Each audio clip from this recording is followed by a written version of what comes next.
বাবা, যা যা র মেটেরিয়ালস পাঠানোর কথা আপনারা প্লিজ তাড়াতাড়ি পাঠান। কোথায়? আচ্ছা, নাকতলার ফ্ল্যাটগুলোতে এখনো টাইলস বসানো হয়নি কেন? রুফটপে ফাইবার গ্লাসও লাগেনি কেন? কবে হবে? আপনাকে বললাম তো, আপনারা প্লিজ পেমেন্ট নিয়ে ভাববেন না, সব হয়ে যাবে ঠিক। হ্যাঁ, তাড়াতাড়ি করুন। উফ।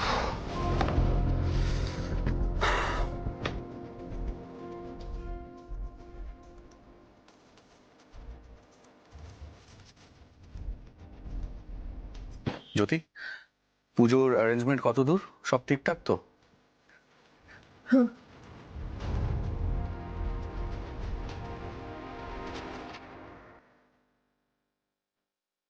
শোনো, মা কিন্তু পুজোর সমস্ত দায়িত্ব তোমাকে দিয়েছে বলে দিচ্ছি। টাকা আমার দিকে, প্লিজ আমাকে নিয়ে টেনশন করো না, নিজের নিজের মুডটা খারাপ করো না। আরে বাবা, বিজনেসম্যানরা তো বিজনেস নিয়ে টেনশন করবেই, বলো। এই দেখো, আজ আমাদের খারাপ সময় যাচ্ছে, কাল ভালো হয়ে যাবে। এটা এত টেনশন নেওয়ার কি আছে জ্যোতি? দেখো, তাকাও আমার দিকে। আমি আমার বউকে ভালো রাখবো, আর সেটার জন্য আমাকে যা করতে হয় আমি করব। খাটনি করব, ওকে ভালোবাসবো আর ভালো রাখবো।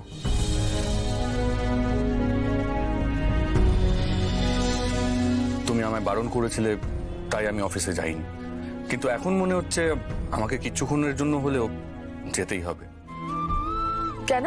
এই যে এসব ফোন কল অ্যাটেন্ড করা, এত চিৎকার চেঁচামেচি, এসব অফিসে থেকে করাটা বেটার, তাই না? এই যে দেখো, আমি এতক্ষণ কথা বললাম, সেসব শুনে তুমি কত টেনশন করছো। দেখো, আমার কারণে তোমার মুডটা খারাপ হয়ে গেল, এটা কি ঠিক না? তো তাই আমি অফিসে যাই কিছুক্ষণের জন্য, সব কাজ ছেড়ে আমি তাড়াতাড়ি চলে আসবো।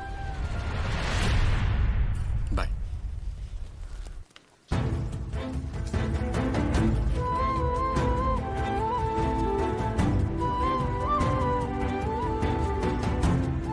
সত্যি কখনো এমনটা করেননি?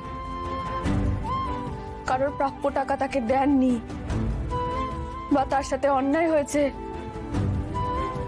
এমনটা কখনো হয়নি?